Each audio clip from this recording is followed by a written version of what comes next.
जंगशाही मां खे ख़बर ॾींदा हलूं। मोहम्मद शफ़ीक़ जोखियो जी रिपोर्ट मुताबिक़ जंगशाही ज़िले ठटे जे कोहिस्तानी जी पट्टीअ जे यूनियन काउंसिल जंगशाही ऐं यूनियन काउंसिल सतभाङे 4 में चौपायो जानवरनि माल में चिचड़नि खां बचाव लाइ हिकु रोज़ा मेडिकल कैंप लगाई वई। यूसी जंगशाही ऐं यूसी कोहिस्तान सतभाङे 4 में चौपायो माल में चिचड़ पलजंदड़ चिचड़नि जे चक पाइण सां कांगो वायरस सबबि माल खे बुखार थियण करे कांगो वायरस थींदो आहे।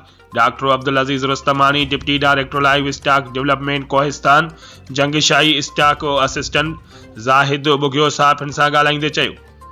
हुन चयो त कांगो बुखार जा सबब चौपायो माल ते पलजंदड़ चिचड़नि जे चक पाइण सां वधंदो आहे।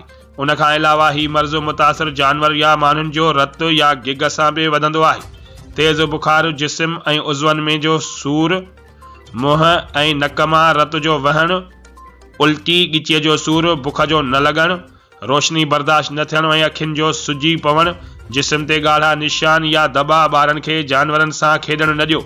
जानवरनि खे चिचड़नि खां बचाइण लाइ सफ़ाईअ जो ख़्यालु रखो।